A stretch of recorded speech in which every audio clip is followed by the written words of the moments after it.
देखिए, ये जलियांवाला बाग हत्याकांड कहां पर हुआ? तो याद रखिएगा, अमृतसर पंजाब में। कहां पर हुआ था? अमृतसर पंजाब में। आपके दिमाग में आ रहा है सर ये जलियांवाला बाग हत्याकांड क्यों हुआ, कारण क्या था? देखिएगा, जलियांवाला बाग हत्याकांड होने का कारण था एक प्रकार का कानून जिसका नाम था रोल्ट एक्ट। ये आया था 18 मार्च 1919 को। ये एक्ट क्या था?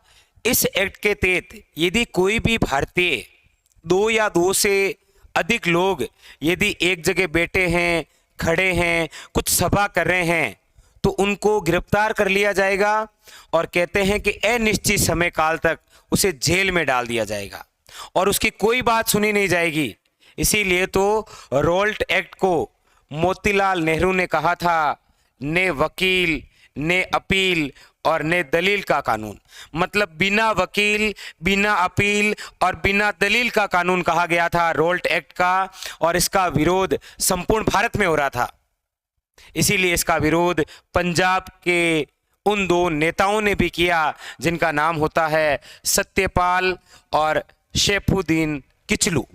इन दोनों ने भी इस एक्ट का विरोध किया, लेकिन कहते हैं कि पंजाब के गवर्नर हुआ करते थे जिनका नाम था माइकल ओडायर।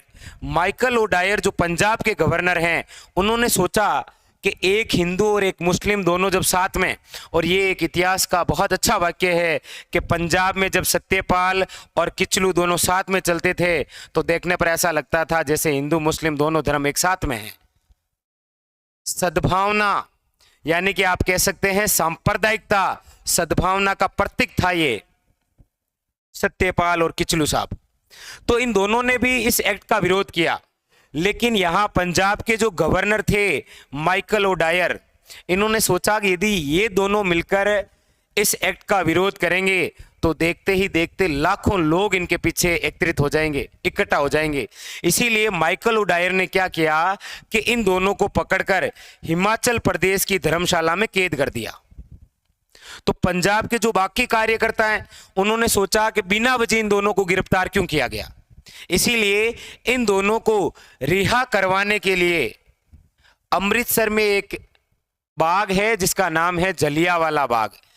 इस बाग में सम्मेलन, और वो भी शांतिपूर्ण हो रहा था, और ये सम्मेलन हो रहा था 13 अप्रैल 1919, और ये दिन था वैशाखी का दिन। मतलब पंजाब में मेला लगा हुआ था।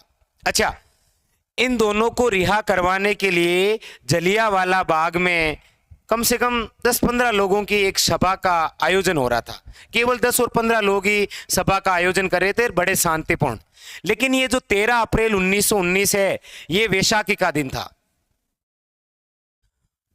और उस समय अमृतसर के जो अंग्रेज अधिकारी थे उनका नाम था साथियों जनरल आर डायर। इन्होंने कहा कि जनता ज्यादा इकट्ठा होगी तो हो सकता है कि विद्रोह हो जाए। इसीलिए जनरल आर डायर के आदेश पर वो जो वैशाखी के दिन था, मेला भर रखा था, मेले के अंदर जो लोग आए थे, अब सिंपल सी बात है, मेले के अंदर बड़े बुजुर्ग, महिला, बच्चे सभी आते हैं। तो अंग्रेजों ने आदेश दिया कि जल्दी से जल्दी इस मेले को खाली कर दिया जाए और लोग यहाँ से 5 मिनट के अंदर सारे के सारे चले जाएं। तो लोग जो मेले में आ रखे थे ना, वो धीरे धीरे इस बाग में आ गए। उन्होंने कहा कि अंग्रेजों ने आदेश दिया कि भाई मेले को छोड़कर कहीं और चले जाइए। तो वो जो लोग वैशाखी के दिन मेले में आ रखे थे ना, वो आ गए थे कहाँ? इस बाग में। और देखते ही देखते ये जो जलियांवाला बाग है, ये लोगों के हुजूम से भर गया। वो सभा तो शांतिपूर्ण हो रही थी, 10-15 लोग थे, लेकिन जो मेले के लोग आए ना, तो उसकी वजह से वो पूरा बाग भर गया था।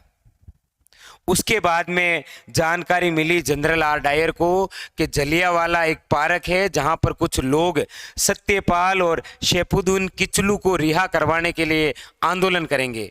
तो कहते हैं कि जनरल आर डायर उसी पार्क में गए और केवल 2 मिनट का समय दिया उस पार्क में बैठे लोगों को कि 2 मिनट के अंदर इस पार्क को खाली कर दीजिए, वरना यहाँ पर गोलीबारी होगी।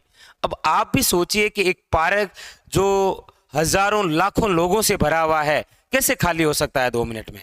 और कहते हैं कि जनरल आर डायर ने यह आदेश भी दिया कि उस पार्क के जितने दरवाजे हैं वहां पर तोपें और बंदूकें लगा दी।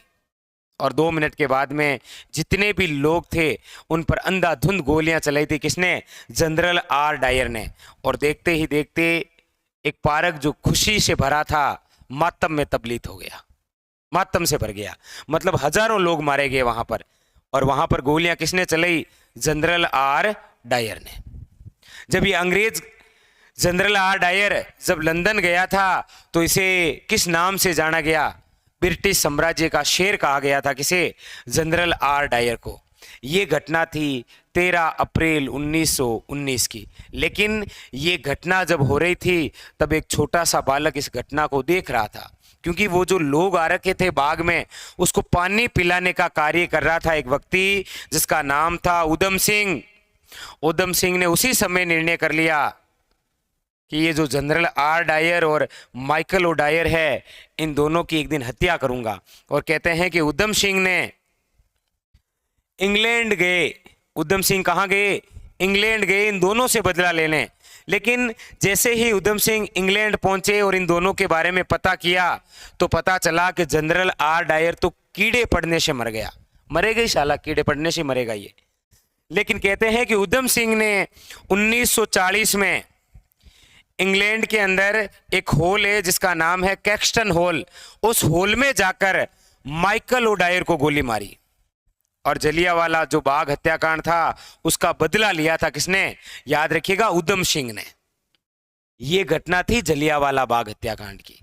आपको एग्जाम की दृष्टि से याद रखना है कहां पर है, इसका कारण क्या था, कौन से नेता थे, कौन से जनरल डायर के आदेश पर गोलियां चलाई गई, ये कब हुआ। ये तो बात थी जलियांवाला बाग हत्याकांड के संदर्भ में।